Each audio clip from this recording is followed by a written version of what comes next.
The cargo helicopter was at 12,000 feet when the betrayal happened. Gianna Price had suspected the mission was compromised, but she didn't expect the enemy operatives posing as her extraction team to simply open the side door and throw her into the freezing Afghan sky without a parachute. They expected her to fall like a stone, to die screaming into the mountain range below, another failed operator whose body would never be recovered. What they didn't know was that Navy SEALs train for every possible scenario, including free fall without a parachute, including water entry from terminal velocity, including survival when survival should be impossible. And what they really didn't know was that Gianna Price never forgot a face, never forgave a betrayal, and always came back to settle accounts. Some people die when they're thrown from helicopters. Others use the fall as the beginning of their revenge story. Gianna Price was 31 years old and had been operating in Afghanistan's Kunar province for 6 months under deep cover when everything went wrong. The mission had seemed straightforward enough. Infiltrate a compound suspected of housing a high-value target, gather intelligence, extract via helicopter to a secure location for debriefing. Standard special operations procedure that she'd executed dozens of times across 3 continents. But this mission was different. This mission had been compromised from the beginning, and she was only now understanding exactly how badly. The helicopter, a civilian cargo model rather than military transport, which should have been her first warning, had picked her up from the extraction point at 0340 hours. 4 men in tactical gear and communications equipment that looked legitimate. They'd used the correct authentication codes. They'd known the mission details. Everything had checked out, except the way they looked at her, except the slight delay in their radio responses, except the route they were flying, which was taking them deeper into hostile territory rather than toward the secure base. Gianna had been a Navy SEAL for 8 years, 3 years with regular SEAL teams, 5 years with DevGRU, the unit most people knew as SEAL Team 6. She'd operated in Iraq, Syria, Yemen, Somalia, and now Afghanistan. She'd conducted direct action raids, special reconnaissance, counter-terrorism operations, and a dozen other mission types that remained classified. She'd survived situations that killed better-equipped operators with more support. She'd survived because she never ignored her instincts, and right now her instincts were screaming that something was catastrophically wrong.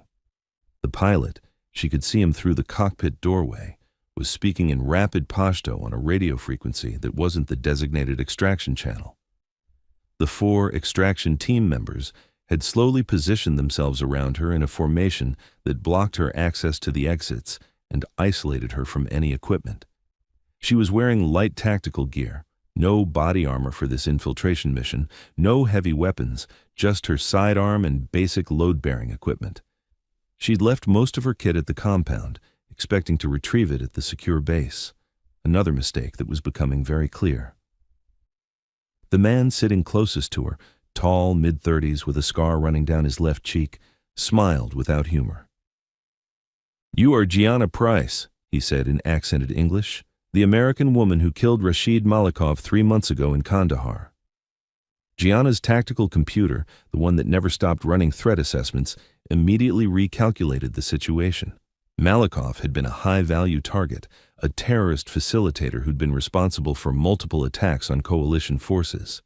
She'd eliminated him during a direct action raid that was supposed to have left no witnesses. Apparently, there had been witnesses. And apparently, they'd spent 3 months tracking her, planning this moment. "I don't know what you're talking about," Gianna replied, her voice calm even as her body prepared for action. "I'm civilian contractor doing security assessment. Do not insult my intelligence." The scarred man stood, and his 3 companions followed suit, all of them now looming over her in the cramped helicopter cabin. "We know who you are. We know what you are. And we know that your death will send a message to your government about the cost of their operations in our territory." Gianna's hands moved subtly toward her sidearm, but the man was faster.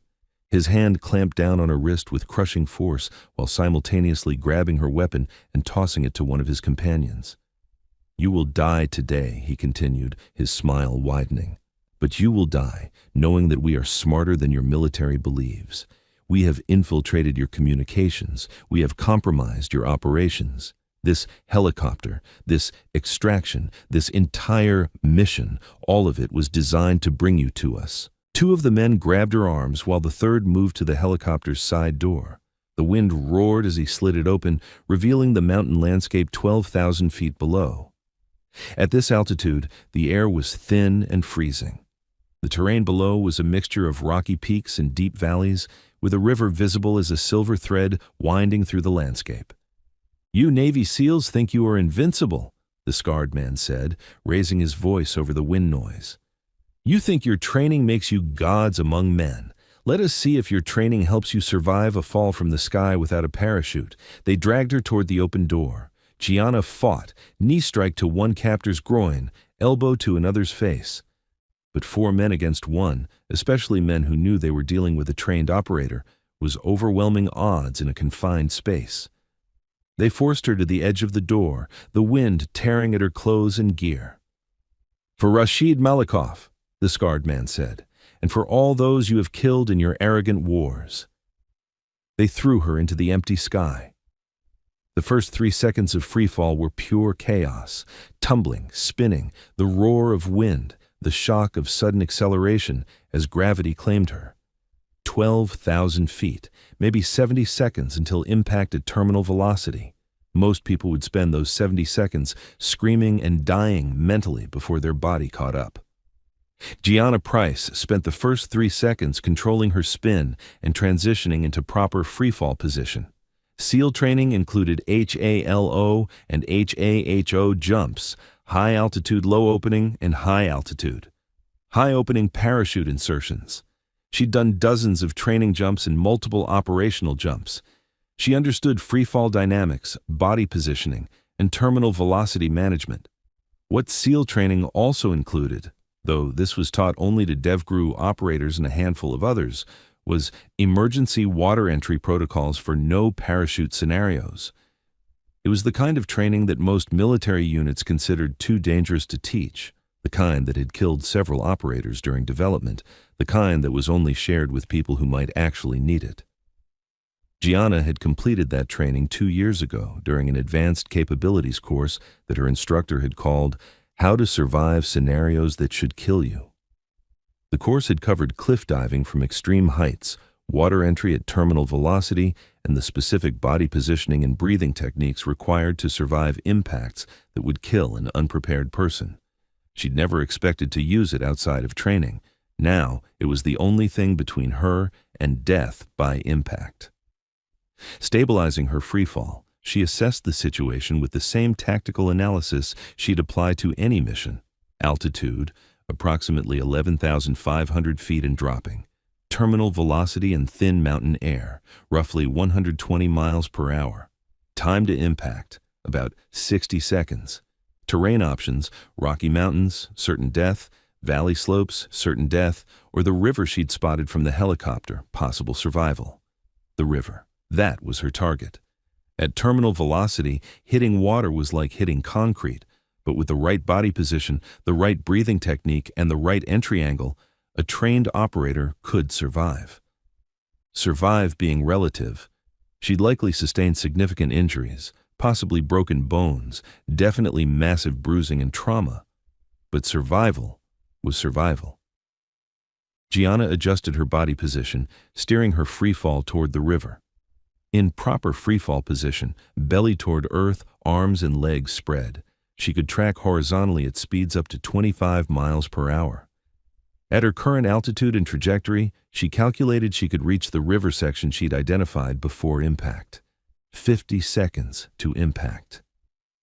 The wind roared past her, the cold at this altitude numbing her exposed skin. Below, the mountains were rushing up with terrifying speed. She could see details now, individual rocks, tree lines, the snake of the river growing larger with each second. 40 seconds. She tracked hard toward the river, her body a human wing steering through thin air. The specific section she was aiming for was where the river widened into what looked like a deeper pool fed by the main current. Deeper water meant better chance of survival. Shallow water meant her body would hit river bottom at 120 miles per hour. 30 seconds. The river was definitely getting closer. Her trajectory calculation looked good. She'd hit water, not rock. That was step one. Now for the hard part, surviving the impact. 20 seconds. Gianna transitioned from horizontal track to vertical dive position. Feet together, legs straight, arms tight against her sides, body arrow straight. The proper water entry position for extreme height diving. Her instructors had drilled this position into muscle memory. Any deviation, any wobble, any asymmetry in body position would cause catastrophic injury or death on impact. 10 seconds. The river surface was rushing up like a solid thing. She could see the current, the texture of the water, even rocks visible beneath the surface in shallower sections. Her target zone looked clear. No visible obstacles. Just water and speed and the training that was supposed to keep her alive. 5 seconds. Gianna took a deep breath and held it, pressurizing her lungs for the impact. She crossed her arms over her chest in the final entry position, closed her eyes, and braced for the hardest landing of her life. Impact. The shock was indescribable. Even with perfect entry position, hitting water at terminal velocity felt like being hit by a truck while simultaneously being squeezed in a hydraulic press. The water didn't feel like water. It felt solid, unforgiving, a hammer blow that drove through her entire body. The impact drove her deep underwater, momentum carrying her toward the river bottom. The pressure was crushing. Every joint felt like it had been simultaneously compressed and twisted. Her lungs, even pressurized, felt like they'd been punched from the inside. But she was alive. And alive meant operational. Gianna's body screamed at her as she oriented herself underwater and began swimming toward the surface. Her left shoulder felt wrong, possibly dislocated. Her ribs were agony with each movement, possibly cracked. Blood was streaming from her nose, ruptured blood vessels from the impact pressure. But she could move, she could swim, she could fight. She broke the surface gasping, the cold mountain water shocking after the impact heat. The current was strong, carrying her downstream. She swam toward the bank with one-armed strokes, her damaged shoulder refusing to cooperate fully. Reaching the shore, she dragged herself onto rocky ground and immediately assessed her situation with the same tactical clarity that had kept her alive through dozens of operations. Status: alive but injured, left shoulder dislocated or severely damaged, multiple ribs possibly cracked, significant soft tissue trauma, breathing painful but functional, bleeding from nose and several cuts, but no arterial damage visible. Equipment minimal. Her sidearm was gone, taken by her captors. Her tactical gear was mostly intact. Knife still secured to her belt, emergency kit in her vest pocket, basic survival equipment. No communications gear. That had been in the helicopter. No GPS. Same. She had a compass, a knife, basic medical supplies, and whatever she could improvise from her surroundings. Tactical situation. Behind enemy lines in hostile territory. No friendly forces aware of her situation. Enemy operatives believe she's dead. Nearest friendly base approximately 40 kilometers northeast through mountain terrain. Mission objectives: survive, evade, reach friendly forces.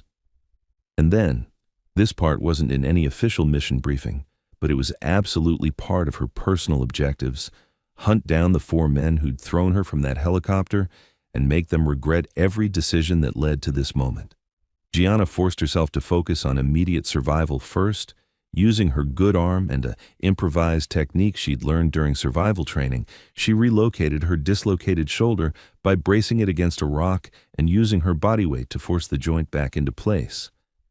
The pain was excruciating, blinding, but she bit down on a piece of leather from her gear and did it anyway. The shoulder popped back with a sound that made her stomach turn. She fashioned a rough sling from equipment straps, immobilizing the shoulder to allow some healing. The ribs she couldn't do anything about except wrap them tightly with remaining gear to provide some support. Using her knife, she cut strips from her tactical pants to create additional bandaging. She cleaned her wounds with river water, not ideal, but better than leaving them open to infection. She took stock of her emergency supplies: water purification tablets, fire starter, emergency blanket, small medical kit with pain medication and antibiotics, energy bars, and about 50 feet of paracord. Not much, but SEALs were trained to operate with less.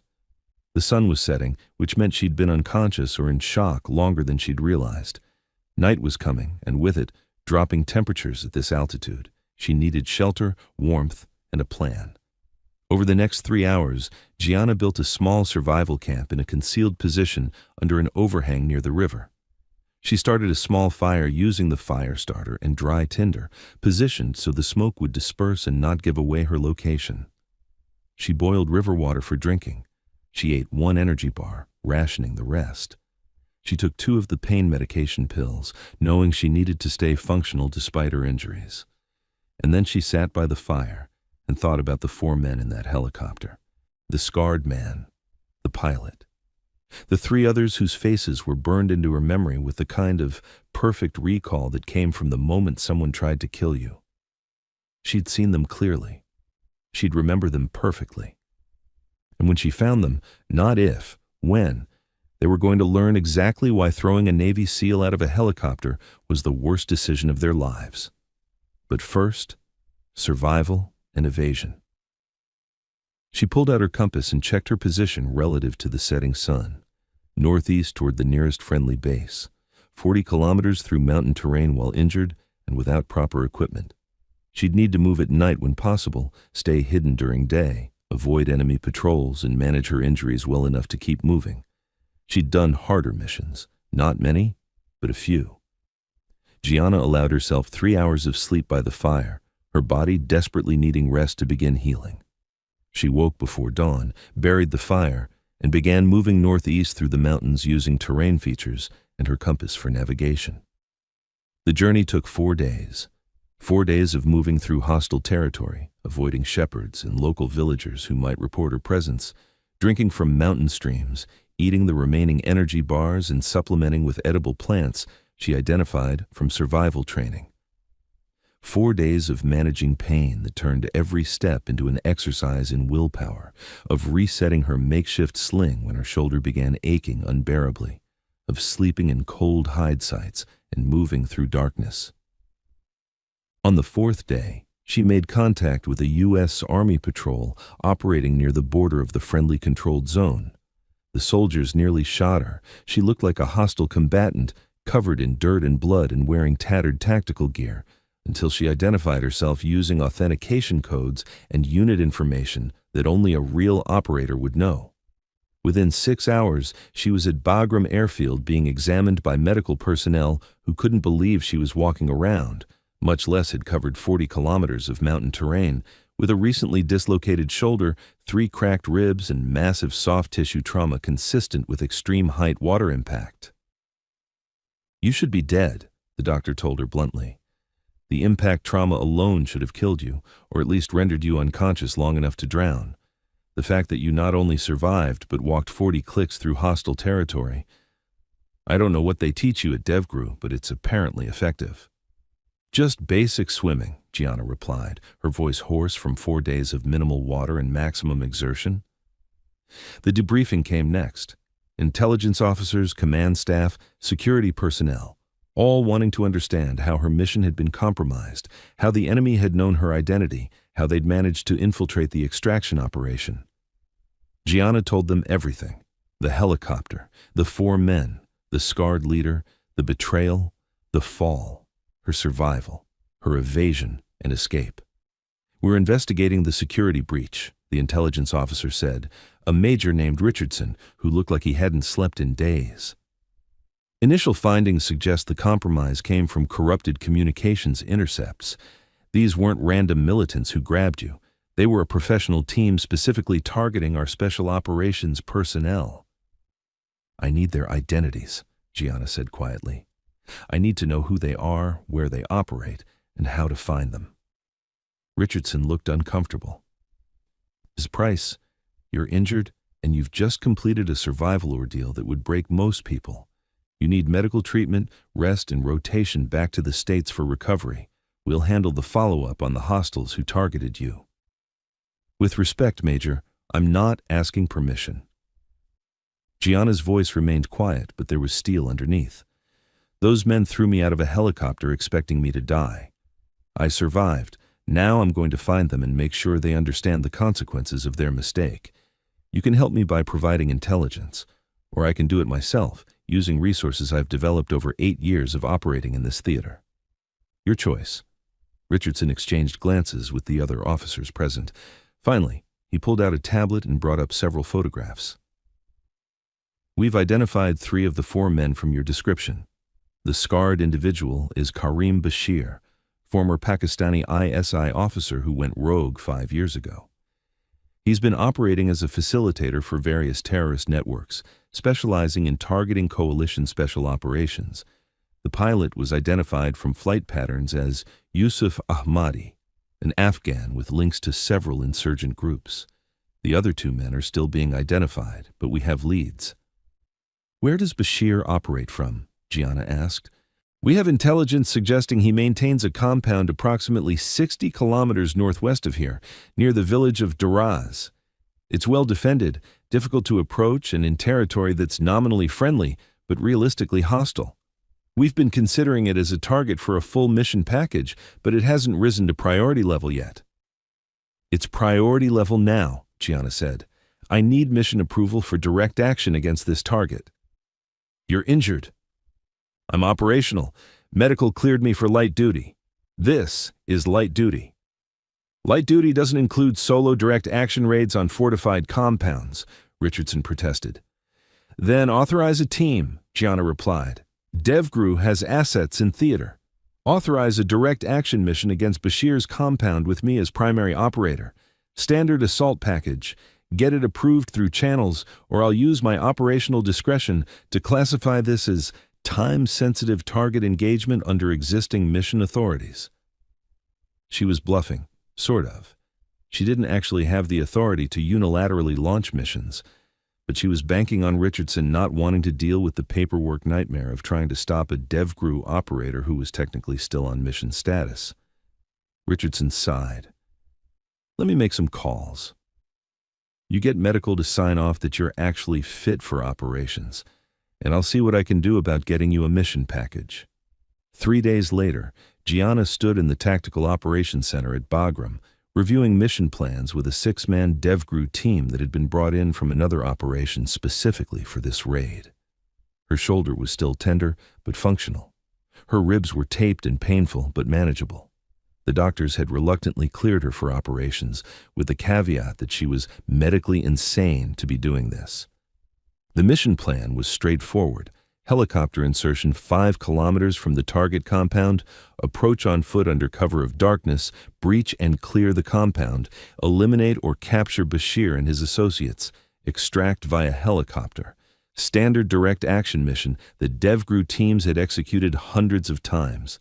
Except this one was personal, and everyone on the team knew it. "You sure you want to be on this op?" asked the team leader, a senior chief named Morrison who'd worked with Gianna on previous missions. "Nobody would think less of you for sitting this one out, given what happened." "I'm sure," Gianna replied. "These men threw me from a helicopter expecting me to die. I need to be there when they learn I survived." Morrison nodded understanding. "Fair enough. But we do this by the numbers. No revenge mission cowboy stuff. We go in professional, we accomplish the mission objectives, we get out clean. Understood?" "Understood." The mission launched at 2300 hours. 2 Black Hawk helicopters carried the 7-person team toward the target area, flying low and fast through mountain valleys to avoid enemy radar. They inserted 5 kilometers from the compound without incident, beginning the approach march through darkness using night vision equipment. Gianna moved through the mountains with her team, every step bringing her closer to the men who'd tried to kill her. Her injuries made the movement more difficult than it should have been, but adrenaline and training compensated for what her body lacked. She'd taken additional pain medication before the mission, enough to keep her functional without impairing her judgment. The compound appeared exactly as described by intelligence. A walled structure built into the mountainside, 2-story main building, several outbuildings, guard positions at the corners. Lights were visible in several windows. Thermal imaging showed approximately 8 to 10 heat signatures inside. The team moved into assault positions. Two snipers established overwatch on high ground, with clear sight lines to guard positions. The remaining 5, including Gianna, prepared for building entry. Morrison gave the signal. The snipers eliminated the 2 external guards simultaneously, suppressed shots that dropped both men before they could raise alarm. The entry team moved fast across open ground, reaching the compound wall and placing breaching charges on the main door. The explosion shattered the night. The door blew inward. The team flowed through the breach with practiced efficiency, weapons up, moving through the compound with the kind of coordinated violence that made DevGru the most feared special operations unit in the world. Gianna was third through the door, her HK-416 rifle up and tracking for targets. 2 hostiles appeared in the corridor. She engaged both with controlled pairs of shots, dropping them before they could bring their weapons to bear. The team cleared the ground floor in under 2 minutes, moving with mechanical precision through each room. Then they hit the stairs to the 2nd floor, where intelligence suggested Bashir maintained his personal quarters and operations center. The 2nd floor was different, more organized, more prepared. These weren't surprised militants. These were men who'd been expecting trouble and were ready to fight. Gunfire erupted from a doorway at the top of the stairs. Morrison took a round to his ballistic plate, the impact knocking him backward. Gianna returned fire while dragging him to cover, her rounds forcing the hostile back into the room. "I'm good," Morrison gasped. Plate caught it. "Keep moving." The team adapted, using flashbangs to clear the prepared positions. The concussive grenades stunned the defenders long enough for the team to pour into the rooms and neutralize threats with precise gunfire. Gianna entered the main operations room and saw him. Karim Bashir, the scarred man who'd smiled while throwing her from a helicopter. He was reaching for an AK-47 leaning against the wall, his face showing recognition as he saw her. Recognition and shock as he realized the woman he'd killed was standing in his compound, pointing a rifle at his chest. "Don't move," Gianna commanded, her voice steady despite the rage burning in her chest. "Hands where I can see them." Bashir slowly raised his hands, his eyes never leaving her face. "You survived," he said, genuine surprise in his voice. "The fall. You survived." "I survived." "How?" "That is impossible. No one survives such a fall." "Navy SEALs do." Gianna kept her rifle trained on his center mass. "On your knees, hands behind your head." Bashir complied slowly, but his eyes were calculating. He was looking for an opening, an opportunity to turn the situation. Gianna had seen that look before. She adjusted her position slightly, closing off the angles he was considering. "You have come for revenge," Bashir said. "You Americans always do. You cannot accept that you are not invincible. This isn't about invincibility. This is about accountability." Gianna keyed her radio. "Main target secured. 2nd floor clear." Morrison's voice came back. "Copy. Medical is treating 1 wounded. Rest of the compound is clear. Pilot in custody, 2 other targets eliminated, 1 more still unaccounted for. The helicopter pilot was captured. That was good. But one of the 4 men from the helicopter was still missing. Gianna needed answers. "Where's your 4th man?" she asked Bashir. "The one who helped you throw me from the helicopter." "Where is he?" Bashir smiled despite his situation. "Mahmoud? He is not here. You will not find him." "That's the wrong answer." Gianna's finger tightened on the trigger. She wouldn't shoot him. He was more valuable alive for intelligence purposes, but he didn't need to know that. "I can make this very painful, or you can cooperate. Your choice. You will not torture me. You Americans have rules, regulations, laws. You are constrained by your morality. You threw me from a helicopter at 12,000 feet. You tried to murder me because I eliminated a terrorist who was killing American soldiers. You don't get to lecture me about morality." Gianna stepped closer, her rifle never wavering.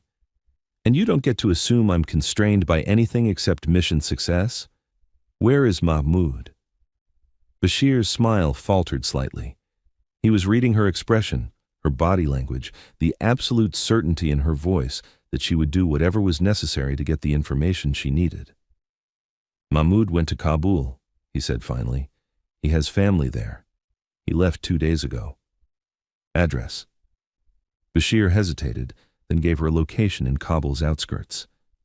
Morrison entered the room with 2 other team members. "We've got the compound secure.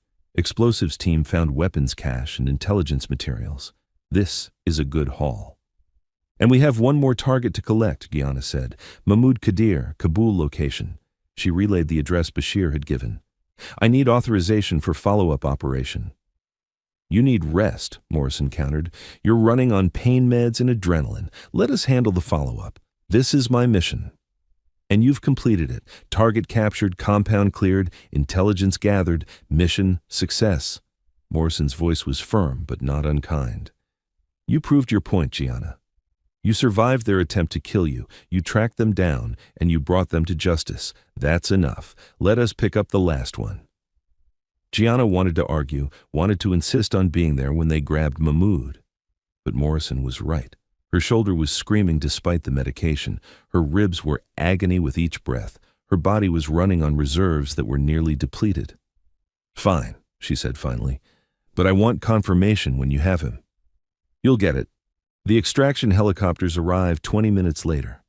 The team loaded Bashir and the captured pilot, Yusuf Ahmadi, for transport back to Bagram for interrogation. The 2 dead hostiles were left in the compound for local forces to handle. Intelligence materials and weapons were documented and secured for analysis.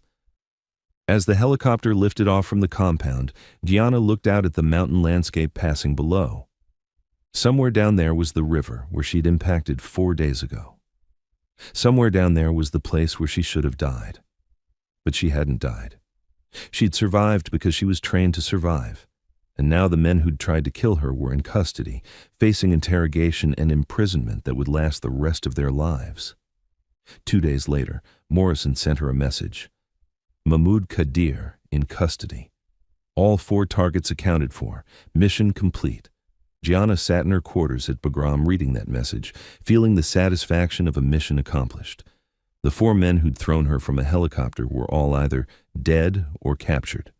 They'd learned, too late, that trying to kill a Navy SEAL was a mistake that came with permanent consequences. She was scheduled to rotate back to the United States in 3 days for extended medical leave and recovery. Her shoulder would need months of physical therapy. Her ribs would take weeks to fully heal. The soft tissue trauma from the water impact would leave scars and lingering pain for the rest of her life. But she'd survived. And she'd completed her personal mission of holding accountable the men who'd tried to kill her. A week later, Gianna was back in Virginia, sitting in a debriefing room with senior DevGru command staff who wanted to understand every detail of what had happened in Afghanistan. "Your actions were extraordinary," the commander said. A captain named Williams, who'd been in special operations for 20 years. "But they were also reckless. You should have died in that fall. You survived through a combination of elite training and luck. Then, you should have focused solely on evasion and escape, but instead, you orchestrated a revenge mission against the hostiles who targeted you." "With respect, sir, it wasn't revenge," Gianna replied. "It was mission completion. Those hostiles had compromised our communications, infiltrated our extraction operations, and were actively targeting special operations personnel. Eliminating or capturing them was a legitimate military objective. A legitimate objective you happen to have personal motivation to complete." "Yes, sir." William studied her for a long moment. "The mission was successful.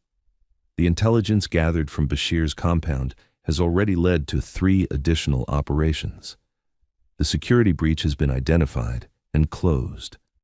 By any objective measure, your actions resulted in significant operational success." "Thank you, sir." "However," Williams continued, "you operated at the edge of your authority, pushed medical restrictions, and took personal risks that could have resulted in your death or capture.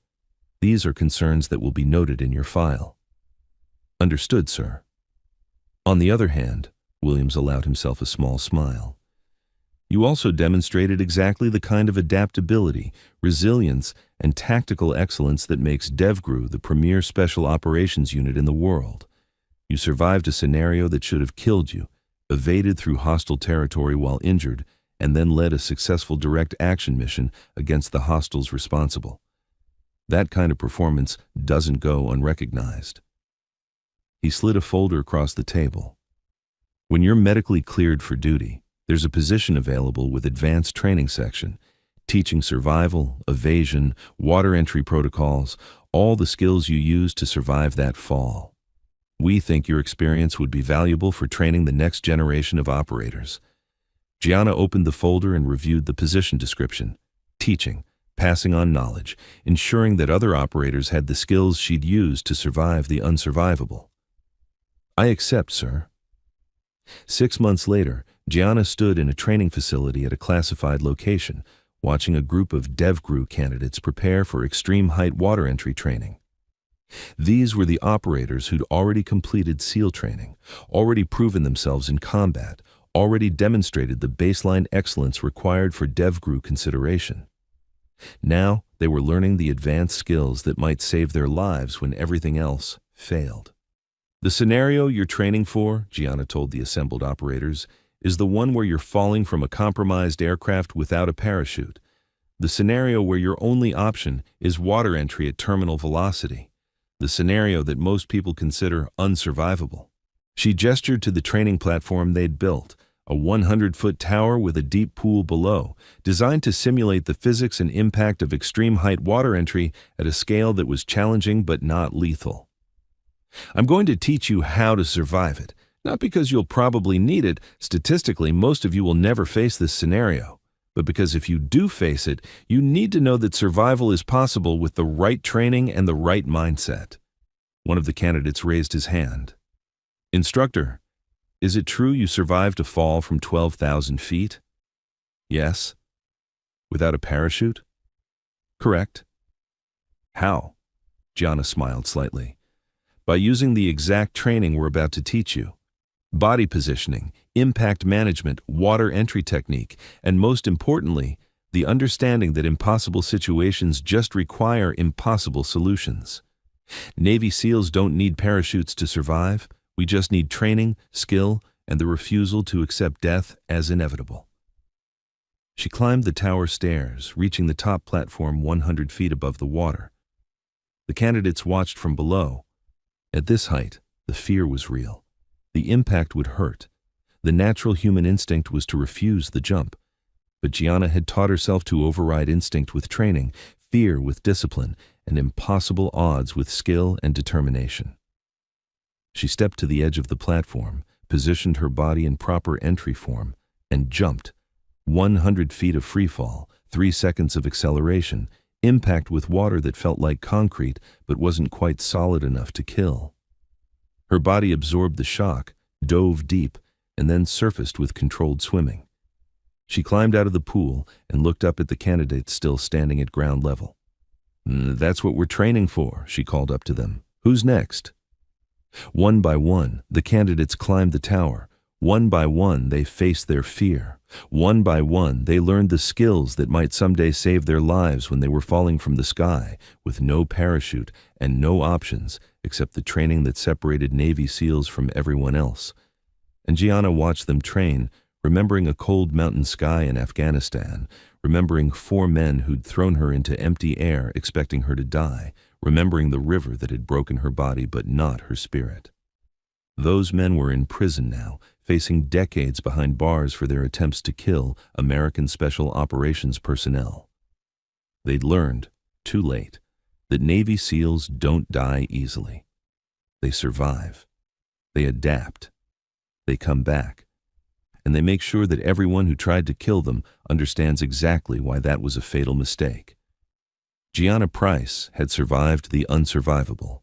Now she was teaching others to do the same, because somewhere, someday, another SEAL would be thrown from a helicopter or pushed from a building or forced into an impossible situation where survival seemed impossible. And when that moment came, they'd remember their training.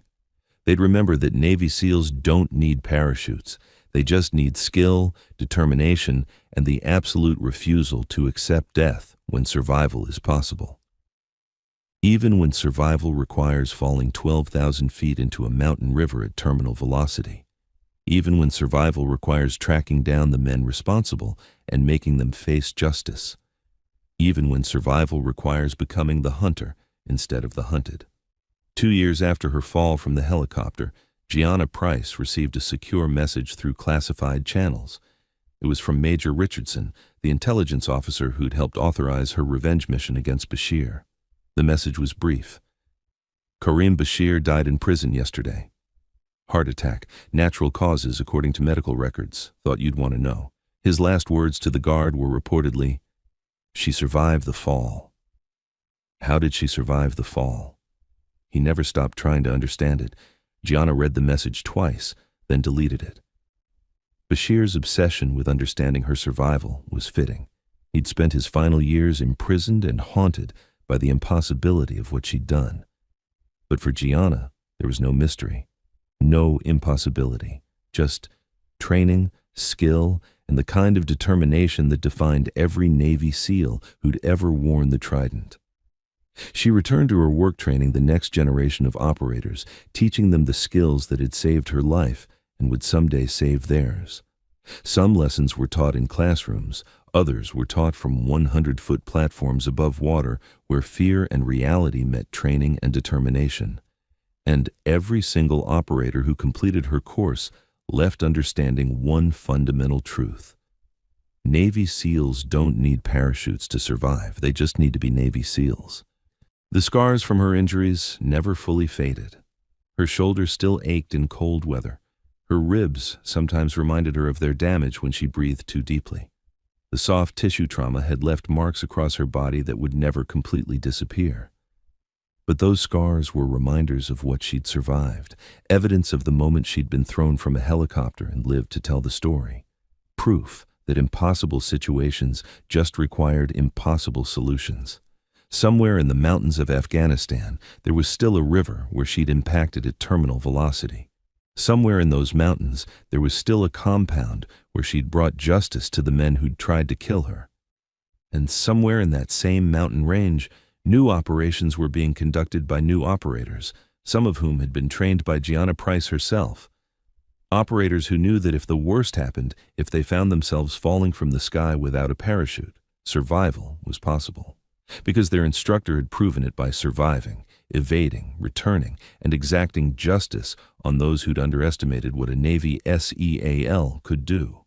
Gianna Price had been thrown from a helicopter at 12,000 feet.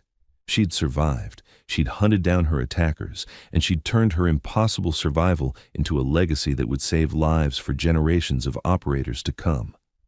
Some people need parachutes to survive a fall from 12,000 feet. Navy SEALs just need training, skill, and the absolute certainty that death is negotiable when you refuse to accept it. That was the lesson Gianna Price had learned in the cold Afghan sky. That was the lesson she'd proven in a mountain river. That was the lesson she now taught to every operator who trained under her instruction. And it was a lesson that Karim Bashir had learned too late, sitting in a prison cell, obsessing over the impossible survival of the woman he'd thrown from a helicopter. The woman who'd fallen like a stone but landed like a seal. The woman who'd hunted her hunters. The woman who'd proven that Navy SEALs don't need parachutes. They just need to be exactly what they were trained to be. And Gianna Price had been trained to survive anything, even a 12,000-foot fall without a parachute, even a 4-day evasion through hostile territory while injured, even a direct action mission against the men who'd tried to murder her. She'd survived it all. She'd conquered it all. And now she was teaching others to do the same. Because that's what Navy SEALs did. They survived the unsurvivable. They accomplished the impossible. And they made sure that everyone who underestimated them learned, one way or another, exactly why that was a fatal mistake. This story is dedicated to all the special operations warriors who faced impossible situations and found impossible solutions. The techniques described for surviving extreme height water entry are based on real training protocols used by elite military units, though the specific details remain classified for operational security reasons. Gianna Price's survival represents the ultimate expression of what makes special operations personnel different from conventional forces. Not just superior equipment or tactics, but the mindset that refuses to accept defeat even when defeat seems certain. The men who threw her from that helicopter expected her to die. They expected her story to end in a mountain valley in Afghanistan, another casualty of war that would never be recovered or remembered. Instead, they gave her a story that would be told in training facilities for decades to come. A story about survival, about resilience, about the moment when training and willpower overcome physics and probability. They threw her from a helicopter. They thought they'd killed her. They learned, too late, that you can't kill someone who refuses to die, and that lesson, more than anything else, defines what it means to be a Navy SEAL. Thanks for watching. Don't forget to subscribe for more amazing stories every day.